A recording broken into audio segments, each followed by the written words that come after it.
Hi, welcome! In this video we'll be talking about our girl Katara from Avatar the Last Airbender. She is a pretty popular character, I think especially among young girls who can see a little bit of themselves in her. When the show starts, she's only 14 and she's already been through so much that just makes her a little more relatable. I also think some of the things about her that make her who she is can either make her very likable and easy to identify with, or for some people might make her a little annoying and hard to get along with. See Toph? They do not get along at first. Katara is strongly passionate with deep feelings, which she acts on. Sometimes rashly, sometimes courageously, I think, but you know that whatever she is feeling, she feels strongly and she's going to let you know how she feels. One of the things that makes Katara who she is, and that really changes her into someone she would not have been otherwise, is the loss of her mother. Katara really cares about people. It's obvious that she does. And because she has been without that mother figure, she takes it on for herself. She kind of becomes mothery to anybody she meets. Sometimes that means she wants to take care of them. Sometimes that means she wants to tell them what to do, boss them around maybe a little bit. And that's not something she should have ever had to take on. And there is something that she says to Aang, which I'll get to in a minute, that really reveals this side of her. But the thing that we see about her from the very first episode that really makes her likable and make you kind of root for her and want to see her do well, I think, is the faith that she has in Aang from the very beginning. She doesn't even know him. They're not even really friends yet, but she shows her faith and support from him from the start. And I just love Aang's pickup line, if you want to call it that. Will you go penguin sledding with me? I mean, it worked because she went penguin sledding with him. But the thing I really noticed when they were penguin sledding is how Katara said to him, "I haven't done this since I was a kid." And Aang looks at her and says, "You are still a kid." And I think that is really revealing of how Katara sees herself. She's 14, but she doesn't see herself as a kid. She had to grow up so fast. She doesn't have her parents there to take care of her, and she's taken it upon herself to be someone who takes care of other people. So when Aang comes and asks her to do this childish fun thing, it seems weird and unusual to her. "I haven't done this since I was a kid." Girl, you still are. You can still have fun like you're a kid. It's okay. And her relationship with Aang stays so positive and encouraging through the entire series. Aang is only ever encouraging to her. He is the kind of friend who lifts his friends up and expects them to do the best that they can. And Katara uses her own trauma of losing her mom to kind of connect with Aang, to let him know that she knows how he feels. He's lost so many people while he was frozen in ice, and she lets Aang know that she and Sokka are there for him and they are his family now. In the first few episodes, we get to see just how courageous Katara is. She's not a trained waterbender yet. She is not a powerful bender yet. But there's the episode where Aang is off having fun playing with the big eel creature thing, and he needs to be rescued. And Katara, who is not trained yet, she rushes in to save him anyway. That shows her bravery and it shows her heart for helping people. And even though she is talented, she falls into the trap of comparing herself to Aang. As they're learning waterbending together and it's so apparent that Aang is picking it up more quickly than her, that doesn't seem fair. He's younger than her, he already has these other abilities, she's supposed to be teaching him, and she starts to feel discouraged. Why can't she get it as quickly as Aang can? Don't fall into that trap. Don't compare yourself to other people. Some people are quick learners, and it can make you feel like, what's the point? They don't even have to try. I have to work so hard to get even close to being as good as them. Who cares? Do the thing you want to do anyway. And if you are the person who learns quickly, it can be really easy to stop pushing yourself because things always came easily. Why shouldn't it always? If you don't normally have to push yourself, you haven't had to practice doing that. Do it anyway. You can always get better no matter where you started. If Katara starts here and Aang starts here and then suddenly it's like this, they're both progressing, they're both learning, and they both become powerful benders in the end. And then something that a 14-year-old girl shouldn't have to deal with. When they get to the Northern Water Tribe, she very unexpectedly comes up against sexism. Aang is talking about this powerful bending friend that he has, that he wants to have train with him, and then, oh, you didn't tell me she was a girl. I don't train girls. Katara is encouraged to go learn healing with the other female waterbenders. That's her place, that's what she's expected to do. And Katara, rightly, rebels against this, and Aang supports her, but Katara, showing just what a good person and a good friend she is willing to just say, you know what? It's okay. I don't need to be trained. She's willing to let that go for Aang's sake, so Aang can still get trained. He's the Avatar, he's the one who needs it. Luckily, that's not how it ends, and she's able to get waterbending training as well.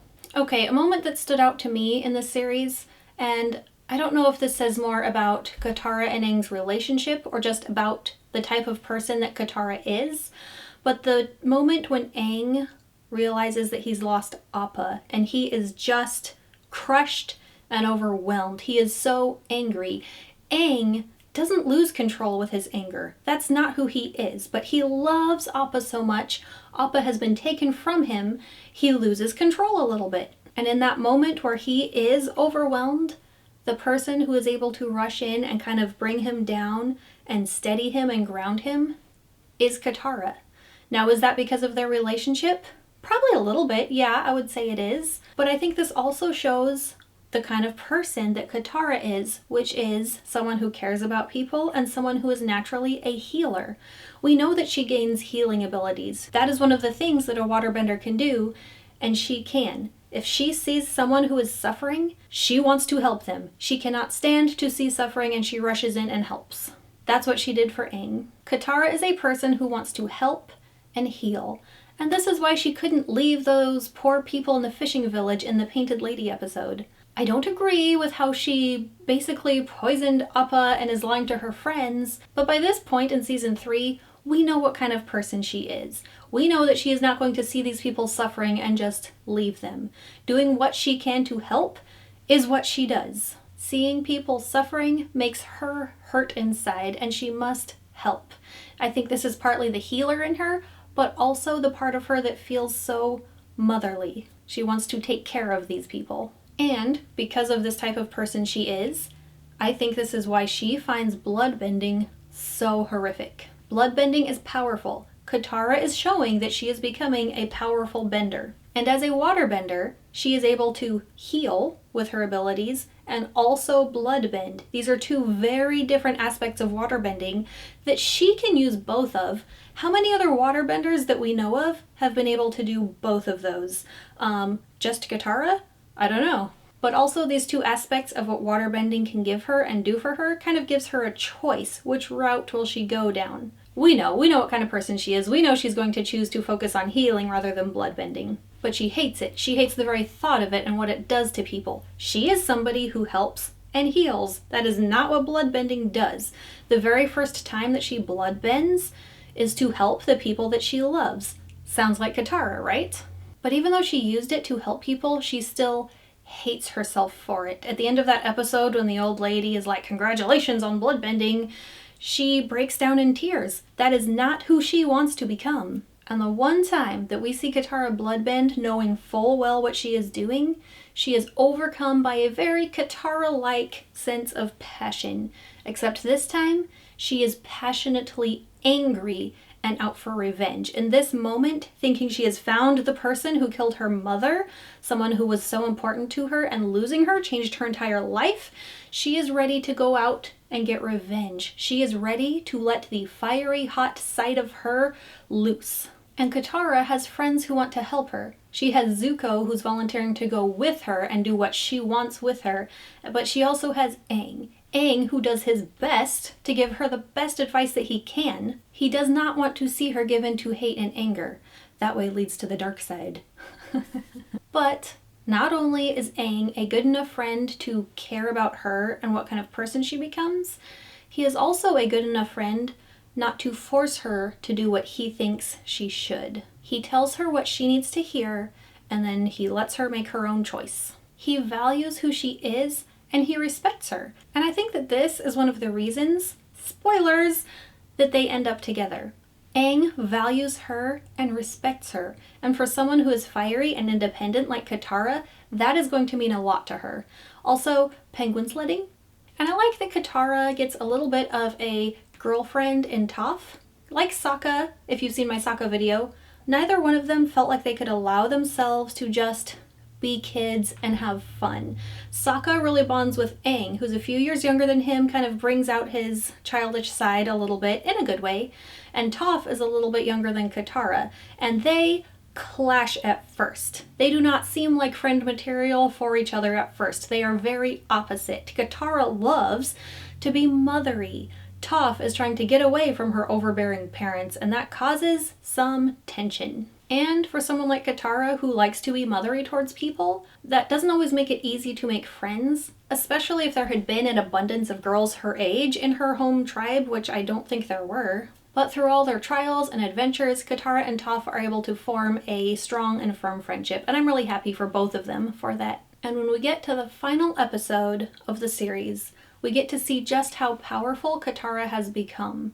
She is the one who ultimately gets to beat and take down Azula. And that's without even a little bit of bloodbending. She is a strong enough bender by now that she didn't need that extra powerful ability to take down Crazy Lightning Girl. And of course, after the fight, she rushes in to heal Zuko, using the power that she does value. Being a helper and a healer is who she is. And the series ends with a kiss between Katara and Aang. If you've watched any of my other videos, you know that while I do love a good romance, I don't think that every story needs to end with a kiss. Especially if the romance wasn't the main part of the story. And romance between Aang and Katara really was not a focus of Avatar the Last Airbender. Yeah, they kind of had a crush on each other, they were growing in their friendship, they're close, they mean a lot to each other. But I don't think the kiss was necessary in this instance. But, you know, people like a kiss at the end, and that's fine. So tell me, what are your thoughts about Katara? What's something that you really love about her, or maybe you don't like so much? What's something you think I forgot to add about her? Let me know your thoughts. And you might enjoy my other videos where I talk about fantasy characters from books and science fiction. Shout out to Maddie! And I'll see you next time. Bye! In the first few episodes... Blah. I don't like how I said any of that. Cut it all out! Cut! Okay, say that part again.